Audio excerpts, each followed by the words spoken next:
y repentinamente una horripilante idea bombeó mi sangre en torrentes hacia mi corazón, y por unos instantes sucumbí una vez más en mi insensibilidad. Al volver en mí, me levanté sobre mis pies de un solo movimiento, temblando convulsivamente con cada fibra, sin orientación. Estiré mis brazos en todas las direcciones, por encima de mi cabeza y a mi alrededor. No sentí nada. Sin embargo, temblaba ante la idea de dar un paso, pero me causaba temor tropezar con los muros de mi tumba. El sudor brotaba por todos mis poros y en espesas gotas frías se detenían sobre mi frente. A la larga se hizo intolerable la congoja de la incertidumbre y anduve con precaución, estirando los brazos con los ojos desorbitados, con la vana esperanza de encontrar un débil destello de luz. Caminé algunos pasos, pero todo continuaba negro. Pude respirar con mayor libertad.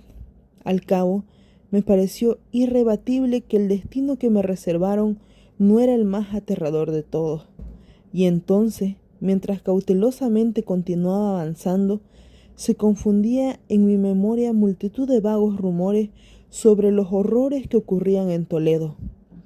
Acerca de esos calabozos se contaban cosas extrañas. Siempre había creído que se trataban de fábulas, pero estos eran tan peculiares que solo podían repetirse en voz baja. ¿Debía yo morir de hambre en aquel subterráneo mundo de tinieblas? ¿Y qué muerte más espantosa me aguardaba tal vez? Debido a que conocía suficientemente bien el carácter de mis jueces, no podía poner en duda que el resultado era la muerte, y una muerte de una seleccionada amargura. La hora de la ejecución y la forma en que sería ésta era únicamente lo que me mortificaba y me desconcertaba. Mis manos estiradas encontraron finalmente un sólido obstáculo. Era una pared que aparentaba estar construida en piedra, bastante lisa, húmeda y fría. La fui acompañando de cerca, caminando, con la advertida suspicacia que me habían infundido ciertas narraciones antiguas. Sin embargo, este procedimiento no me concedía medio alguno para poder estudiar la dimensión de mi calabozo, puesto que podía darme la vuelta y volver al mismo punto de donde había partido sin percatarme de lo perfectamente similar que parecía la pared. En vista de ello, busqué el cuchillo que tenía guardado en uno de mis bolsillos cuando fui trasladado al tribunal, pero este había desaparecido, ya que mi ropa había sido cambiada por un traje de burdo estambre. Con el fin de comprobar perfectamente mi sitio de partida, había pensado en incrustar la hoja en alguna grieta mínima de la pared. Sin embargo, aunque la dificultad era bastante fácil de solventar, solo al principio, a causa del desorden de mi pensamiento, me pareció invencible. Arranqué una tira de orla de mi túnica y la puse en el suelo a lo largo, componiendo un ángulo recto con el muro, atravesando a tientas mi camino en torno al calabozo. Al terminarse el circuito, tendría que hallarme con el pedazo de tela. Al menos, esto era lo que yo pensaba, pero no había tenido en consideración ni las dimensiones de la celda ni mi agotamiento. El suelo era húmedo y resbaladizo. Anduve tambaleándome durante algún rato. Después tropecé y me caí. Mi gran extenuación me obligó a continuar tumbado, y el sueño no tardó en dominarme en esa posición. Al despertar y extender el brazo, encontré un pan y un cántaro con agua a mi lado. Me encontraba demasiado cansado como para reflexionar en tales condiciones, y bebí y comí vorazmente. Un tiempo después volví a emprender mi viaje en torno al calabozo, y con dificultad logré llegar al pedazo de estambre. Al momento de mi traspié ya había contado 52 pasos, y después que reemprendí el camino hasta encontrar el pedazo de estambre, conté 48, de tal forma que el calabozo me dio un total de 100 pasos, y estimando que 2 de ellos equivalen a casi 1 metro, calculé en aproximadamente unos 45 metros la circunferencia del calabozo. Sin embargo, había tropezado con infinitos ángulos en la pared, y esto dificultaba imaginar la estructura de la cueva, puesto que no cabía ninguna duda de que aquello era una cueva. Con plena seguridad estaba consternado y no ponía mucho interés en estas investigaciones, pero una vaga sugestión me impulsó a continuar con ella. Abandonando la pared, me arriesgué a atravesar el terreno de mi prisión. En un principio lo hice con máxima precaución, ya que el suelo, aunque parecía ser de un material duro, era traicionero por el limo que en él reposaba. Sin embargo, al pasar un rato conseguí darme ánimos y empecé a caminar con seguridad, intentando cruzarlo en línea recta. De esta manera avancé 10 o 12 pasos. Cuando el pedazo desgarrado de estambre que quedaba se me enredó entre las piernas, haciéndome caer violentamente de bruces. En medio de la confusión de mi caída, al principio no me percaté de un hecho no muy sorprendente y que no obstante, unos segundos más tarde, encontrándome aún en el suelo, algo llamó mi atención. Mi barbilla se apoyaba sobre el suelo del calabozo, pero la parte superior de mi cabeza y mis labios, aunque parecían estar ubicados a una menor altura que la barbilla, no reposaban en ningún lugar. Al mismo tiempo, me pareció que mi frente se empapaba en un viscoso vapor y que un raro olor a setas podridas alcanzaba mi nariz. Extendí el brazo y me estremecí al descubrir que había caído en la orilla misma de un pozo circular, cuya dimensión no podía medir en aquel momento. Tanteando las paredes justo debajo del brocal, conseguí remover un trozo de piedra y lo dejé caer al abismo. Por algunos segundos puse atención a sus rebotes. Mientras caía, chocaba contra una de las paredes del pozo. De forma lúgubre, finalmente se hundió en el agua, despertando estruendosos ecos. En ese mismo instante, se dejó escuchar un ruido sobre mi cabeza, como el de una puerta que se abre y se cierra casi al mismo tiempo, mientras una débil haz de luz irrumpía repentinamente en la oscuridad y se apagaba enseguida. Con suma claridad vi la suerte que me esperaba y me alegré por el tan oportuno accidente que me había salvado. Tan solo un paso más y el mundo no me hubiese vuelto a ver.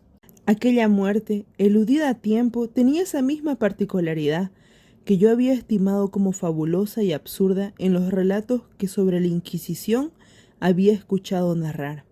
Las víctimas de su tiranía no tenían otra opción sino la muerte, con sus cruentas agonías físicas o con sus repugnantes torturas morales. Esta última fue la que reservaron para mí. Mis nervios estaban destrozados debido a un prolongado sufrimiento, hasta el punto que el sonido de mi propia voz me hacía temblar, y me consideraba por todas razones una víctima excepcional para los tipos de torturas que esperaban por mí. Retrocedí temblando y a tientas hasta la pared, dispuesto a dejarme morir antes de tener que enfrentar el horror de los pozos, que en la oscuridad de la celda incrementaba mi imaginación. En otro estado de ánimo hubiese tenido el coraje necesario para concluir con mis miserias de una buena vez, arrojándome a uno de aquellos abismos. Pero en esos momentos yo era el más excelso de los cobardes. Por otro lado, me era imposible ignorar lo que había leído acerca de aquellos pozos, de los que se refería que la repentina eliminación de la vida era una ilusión meticulosamente excluida para el genio infernal de quienes los habían creado. La exaltación de mi ánimo me tuvo despierto durante algunas horas, pero me dormí nuevamente. Al despertar, como la primera vez, a mi lado encontré un pan y un cántaro de agua. Una sed abrasadora me consumía y de un trago terminé el cántaro, pero algo debía contener aquella agua, puesto que apenas la bebí, sentí unos irresistibles deseos de volverme a dormir. Incurrí en un profundo sueño parecido al de la muerte. Nunca he podido saber cuánto tiempo duró, pero al despertar pude observar los objetos que me circundaban. Gracias a una extraña claridad sulfúrea cuyo origen no pude descifrar al principio, podía observar la envergadura y la apariencia de mi calabozo. Mucho me había equivocado sobre su tamaño. No era posible que las paredes tuvieran más de 25 metros de circunferencia. Este descubrimiento me perturbó grandemente durante unos minutos. Perturbación verdaderamente pueril, puesto que, dadas las nefastas condiciones que me rodeaban, ¿qué cosa menos relevante podría hallar que las dimensiones de este calabozo? Pero mi alma tenía un particular interés en las cosas nimias, y empecinadamente me dispuse a darme cuenta del desacierto que había cometido al tomar las medidas de aquel recinto, y de pronto se me presentó como un relámpago la luz de la verdad. Durante mi primera inspección ya había contado 52 pasos hasta el momento de tropezar y caer. En ese momento debía hallarme a 1 o 2 pasos del pedazo de estambre. En realidad, casi había efectuado el circuito de aquella cueva. Luego me dormí y al despertar, esencialmente debí de volver sobre mis pasos, componiendo así un circuito casi el doble del real. La perturbación de mi cerebro me imposibilitó darme cuenta de que había comenzado el recorrido con la pared a mi izquierda y que lo culminaba teniéndolo a mi derecha. También me había engañado en lo que respecta a la forma del recinto. Mientras tanteaba el camino, me encontré con varios ángulos, deduciendo de ello la idea de haber grandes irregularidades. Tan potente es el efecto que ejerce la oscuridad absoluta sobre aquel que despierta de un letargo o de un sueño. Los ángulos eran simplemente el resultado de leves depresiones o huecos que se hallaban a distancias desiguales. La forma del recinto en general era cuadrada. Lo que pensé era mampostería parecía ser ahora hierro u otro tipo de metal, posicionado en inmensas planchas, cuyas suturas y juntas causaban esas depresiones. Toda la superficie de esa edificación metálica estaba vulgarmente embadurnada con todo tipo de emblemas horribles y repulsivos, nacidos gracias a la superstición sepulcral de los frailes, grabados de demonios con expresiones amenazadoras, con siluetas de calaveras y otras imágenes de terror más realistas atestaban en toda su expresión las paredes. Me percaté de que las proximidades de aquellas monstruosidades eran ampliamente claras, pero los colores parecían moteados y deteriorados por el efecto de la humedad en el ambiente. Entonces observé que el suelo estaba hecho de piedra. En la mitad se encontraba un pozo circular, de cuya boca había podido escapar, pero no observé que hubiese algún otro en el calabozo. Todo esto lo observé muy confundido, y no fue sin esfuerzo, pues mi condición física había cambiado mucho durante el sueño. Ahora estaba tendido de espaldas, acostado a lo largo sobre un tipo de armadura de madera muy baja. Estaba sujetado con una larga banda que parecía ser de cuero. Se enrollaba en diversas vueltas alrededor de mis miembros y a mi cuerpo, dejando libres únicamente mi cabeza y mi brazo izquierdo. No obstante, debía hacer un violento esfuerzo para poder alcanzar la comida contenida en un plato de barro que había dejado a mi lado en el suelo. Con real terror me percaté de que el cántaro ya no estaba, y digo con terror porque me carcomía una sed insoportable. Creí, desde luego, que el designio de mis verdugos radicaba en exacerbar esta sed, ya que la comida que contenía el plato era una carne cruelmente salada. Levanté la vista y escruté el techo de mi prisión. Se hallaba a una altura de 9 o 10 metros y se parecía mucho por el tipo de construcción a las paredes laterales. Algo atrajo mi atención. En una de sus caras había una figura de las más singulares. Era una conceptualización pintada del tiempo, tal y como se suele representar, pero en vez de la guadaña poseía un elemento que a primera vista pensé se trataba de un gigantesco péndulo, como los antiguos relojes. Sin embargo, había algo en la apariencia de aquella máquina que me hizo observarla con más detenimiento.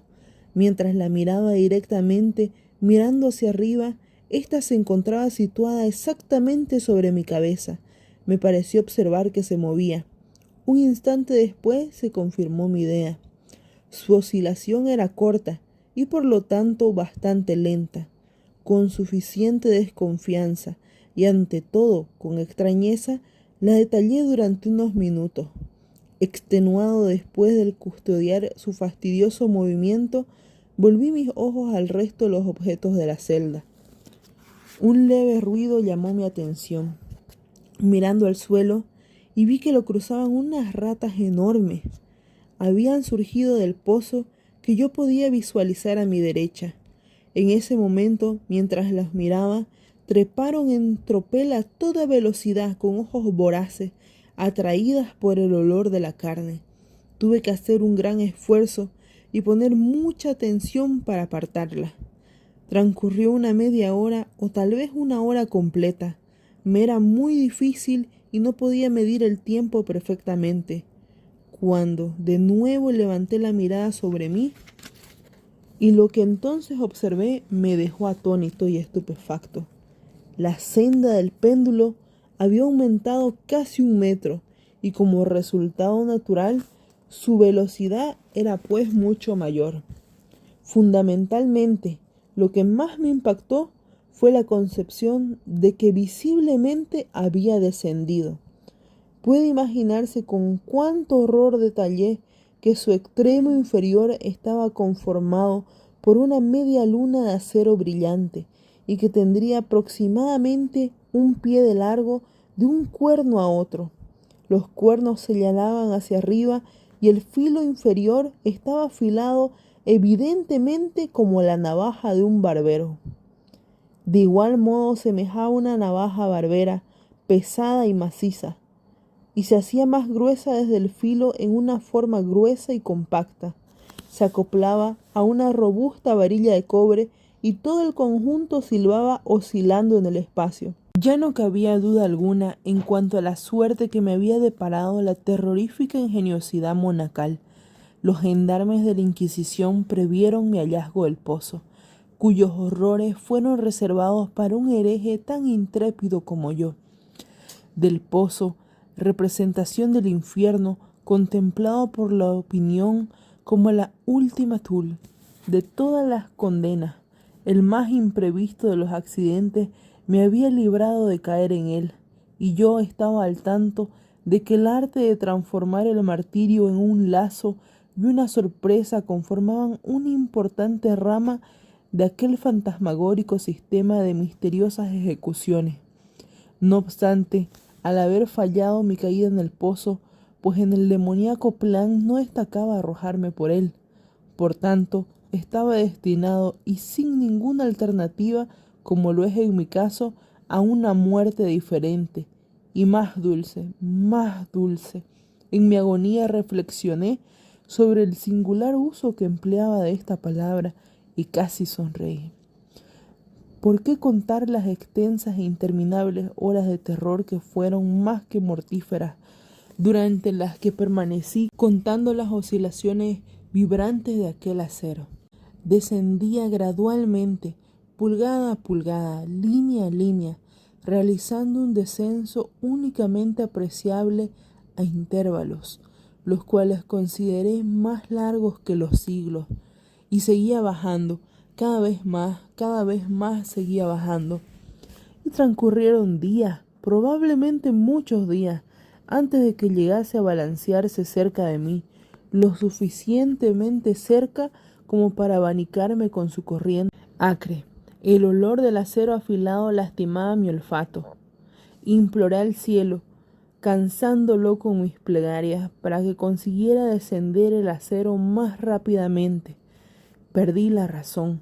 Me volví frenético, realicé muchos esfuerzos para volver en mí, para poder incorporarme e ir al encuentro de aquella aterradora y movediza cimitarra. Luego, súbitamente se adueñó de mí un gran sosiego y me quedé tendido, sonriente ante aquella muerte brillante, como un niño sería capaz de sonreír a un preciado juguete. Luego transcurrió un instante de magnífica insensibilidad. Fue un muy breve periodo.